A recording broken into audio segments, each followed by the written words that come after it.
Unti-unti na bumabangon ang mga residenteng naapektuhan ng malakas na lindol sa Eastern Samar noong Biyernes. At sa pagbabalik eskwela ng mga estudyante ngayong araw, nagsagawa sila ng earthquake drill bilang paghahanda sa banta ng mga aftershock.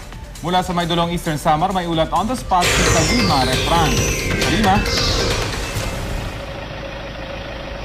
Pierre, matapos nga malakas na lindol noong Biyernes ng gabi, balik eskwela na ang mga estudyante. Tulad na lamang ng mga mag-aaral ng Umawas Elementary School dito sa bayan ng Maydulong sa Eastern Samar.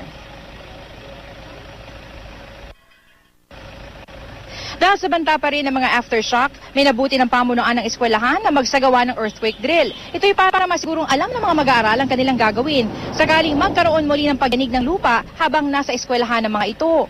Sa pagtunog ng batingting, mabilis na bababa sa mga estudyante at yumuko at nagsida pa sa grounds. Matapos ito, nagbigay rin ng refresher ang mga guro kung anong mga lindol at kung ano-ano ang mga epekto nito. Ang kindergarten class, isinailalim sa stress debriefing ng kanilang guro para kahit papaano ay maintindihan ng kanilang murang isip ang nangyari noong Biyernes. Dahil ngayon lang nakapasok, ngayon lang din nakita ang mga pagbibitak sa mga dingding at sahig ng mga silid-aralan.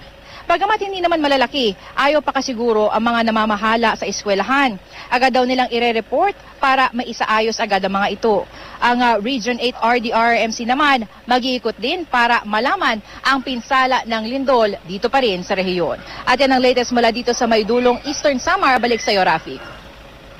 Salima, yung mga eskwelahan ba na-inspect bago pumasok itong mga estudyante? Yan yung tinanong natin kanina, Rafi, doon sa mga taga Region 8 RDRMC. Kasi over the weekend, nag-inspeksyon ng mga ito ng mga struktura na nagkalat sa daan, specifically yung mga malalaking structures. Pero daw itong mga eskwelahan, hindi daw nila ito na-inspect dahil nga daw ngayong araw pa lang magkakaklase. Pero pangako nila, ngayong araw daw, iikot sila para malaman kung gaano kalaki ang pinsala ng lindol dito nga sa mga eskwelahan. Rafi? At Salima, doon sa mga in-inspect, meron bang nakitaan na hindi na po pwedeng pasukin ng mga tao na gusali?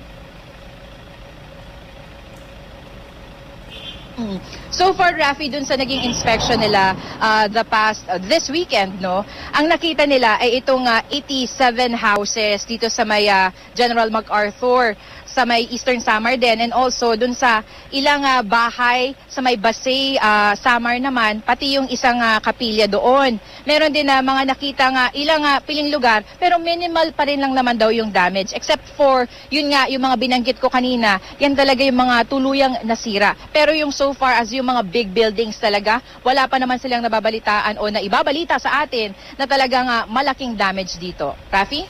Okay, maraming salamat, Salima Refran.